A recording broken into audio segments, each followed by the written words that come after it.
Hey friends, it's Gabby here. I know it's been a long time coming, but I'm gonna show you how I put my sourdough together.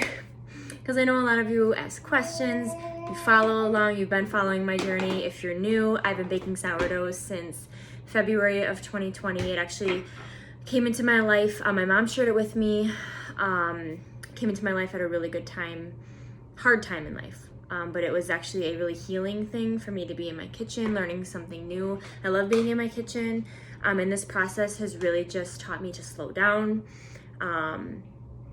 learn along the way from my mistakes, try new things. I love being creative in my kitchen, and this was a new way for me to do that. And I love to make good food, healthy food, for others, for my family.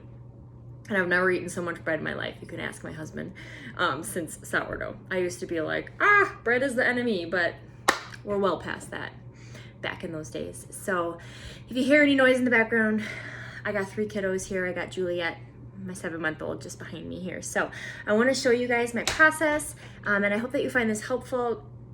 Please let me know in the comments any questions you have, things that you found helpful, or whatever.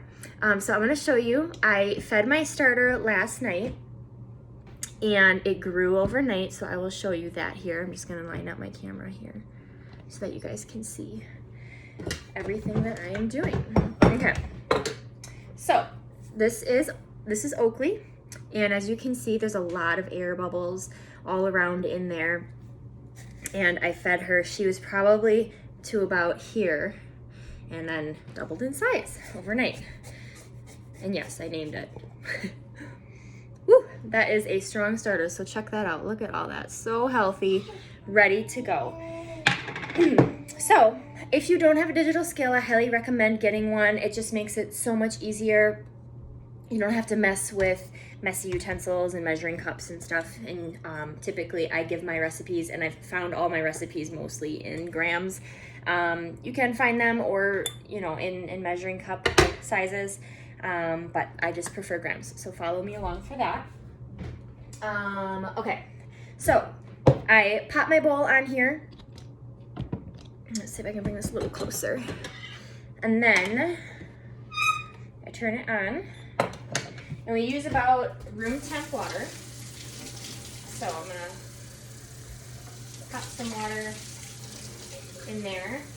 Now it is winter here in Wisconsin, so I whip mine up starting a little bit earlier than the late afternoon, just because it needs more time to rise. It's cooler, and I've just noticed I need a lot more time for rising, for that to happen. So I just give it some extra time, and so just if you notice a difference in your baking, summer versus winter, big difference. And also with like your starter and when it rises and things like that. So I make mini loaves for my family. So this is just half of a normal like large loaf recipe. We do not need a large loaf every time, and I want to bake them as fresh as often as I can, rather than being forced to eat through a giant loaf. So I make mini loaves, okay? So I do 212 grams of water.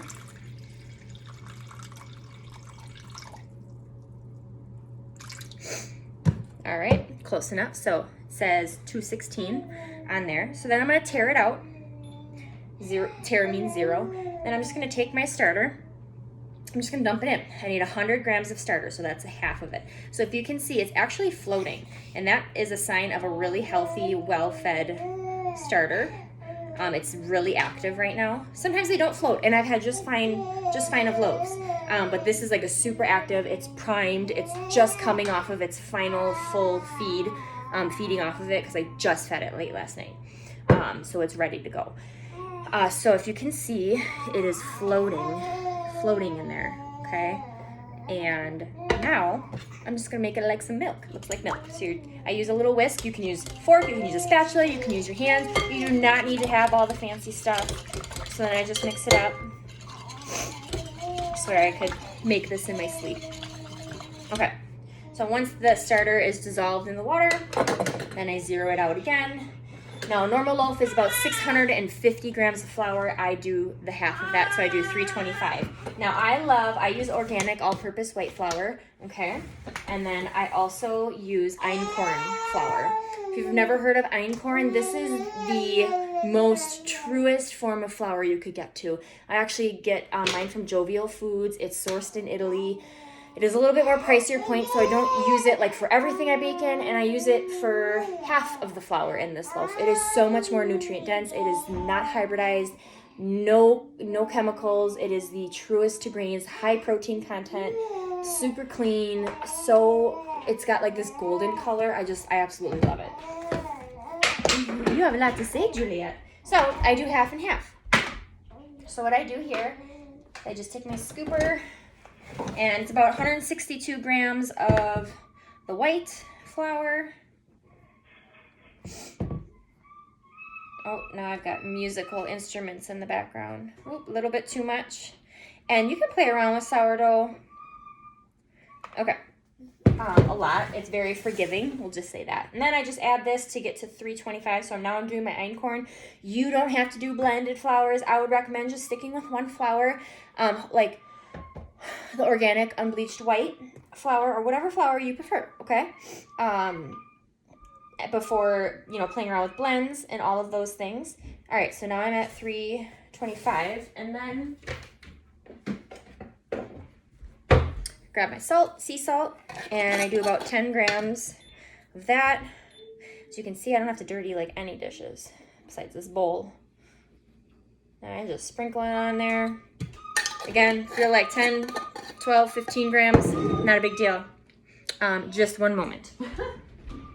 Hey, Winston, could you hold off on doing that, please? Can you wait? Mommy's doing a video. Can you please not play that? Thank you. True life, mom life. Okay, so I got my pile high here of flour and salt, and I'm just gonna mix that baby up. I'm gonna move my scale out of the way since I don't need it. Okay, now einkorn, I don't want you to start your first loaf with just einkorn flour, especially with just following this recipe. It soaks up water differently. The water to flour ratio is slightly different than just normal flour. Again, you can use this cool whisk thing that I've found because, I wanted to acquire some things over time. You can use your hands, you can use a spatula. It doesn't really matter. So I would just stick with white flour for now. And it's going to turn into what we call a shaggy ball. So it's going to look half, partly wet, partly dry. It's going to be kind of pasty, as you can see. And I'll show you the dough. And so then I let it sit. I just cover it with a silicone lid so I don't have to use and reuse like waste paper or plastic wrap or foil or anything. And I just have this dough in here, just like that. And I let it sit for about 30 minutes and I let it sit and I stretch and fold it. So I'll just show you how I do that real quick. So say 30 minutes went by, okay, my timer went off. You don't have to do this part, but I do it. I love being with my dough, playing with my dough, being a part of its process. So you grab a corner and you stretch. Oops, see, it's kind of a newer, it hasn't had time to fully soak in.